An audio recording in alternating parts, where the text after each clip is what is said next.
Halo teman-teman semua, kami dari STIE Indonesia Banking School akan membahas tentang tax shifting. Yuk sama-sama kita belajar apa sih itu tax shifting.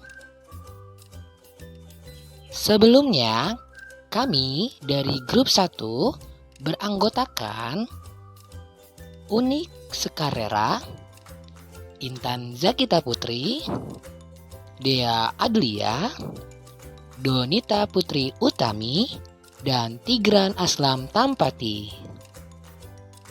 Sebelum kita membahas materi, perkenalkan dosen mata kuliah kami, yaitu Ibu Vidiana Rizal Putri SE MSI.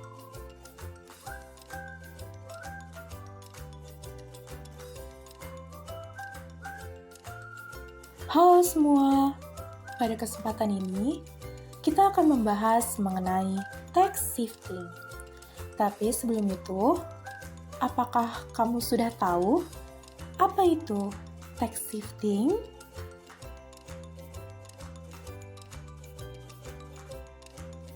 Oke, don't worry, let's answer. Yuk, kita simak pembahasan pembelajaran berikut ini. Harap disimak ya.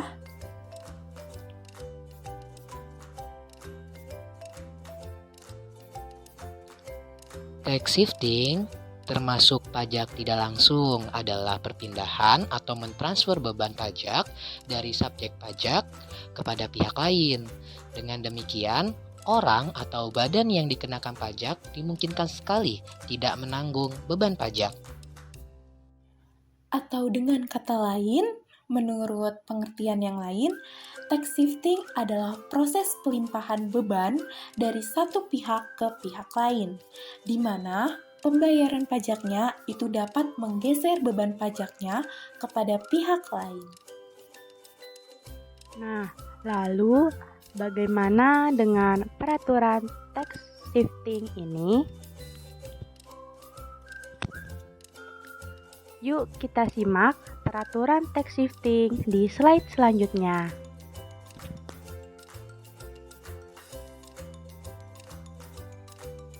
Untuk selanjutnya, kita akan membahas peraturan tax shifting.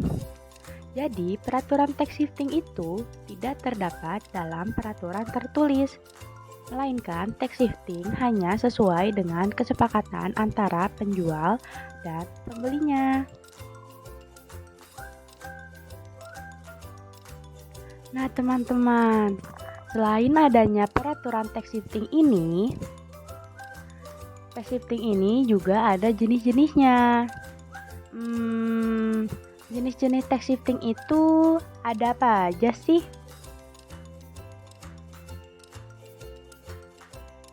Jadi, ada dua jenis tax shifting. Untuk jenis yang pertama, itu forward shifting. Untuk jenis yang kedua, itu backward shifting.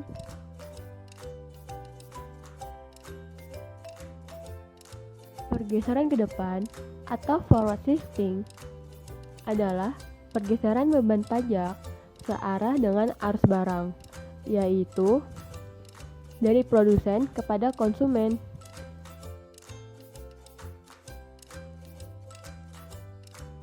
Contohnya seperti penjualan barang kena pajak dari pabrik kepada pembeli, maka pembeli harus membayar harga barang ditambah dengan pajak pertambahan nilai. Pergeseran ke belakang atau backward shifting adalah pergeseran beban pajak yang bertentangan dengan arus barang, yaitu pembeli menggeser beban pajak kepada penjual.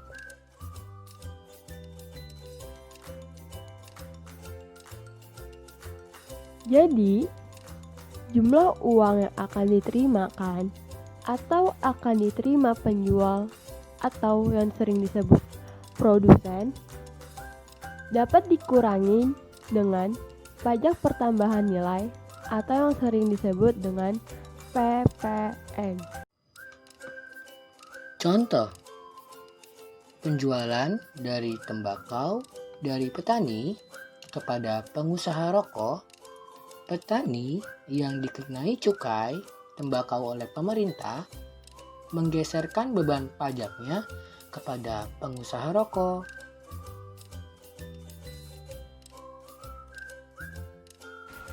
Selanjutnya, contoh soal 1. Harga makanan ditambah PPN 11%. Pak Bobi membelikan makanan untuk anaknya di salah satu gerai makanan siap saji sebesar Rp140.000 dan harga tersebut belum termasuk PPN.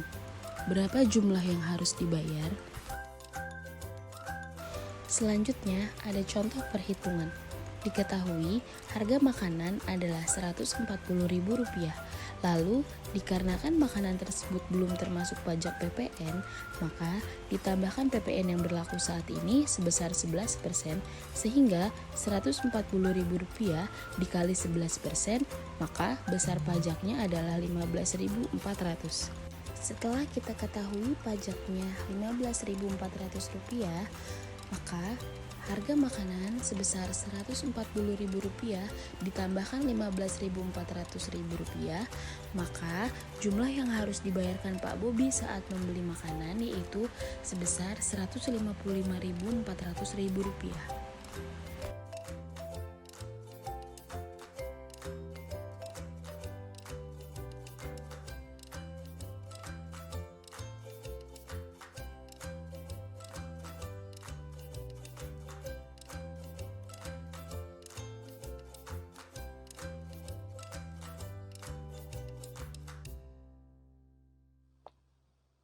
Wah, gimana nih penjelasannya? Pasti jelas dong. Nantikan video berikutnya ya teman-teman di channel YouTube Movie Times. Jangan lupa di subscribe.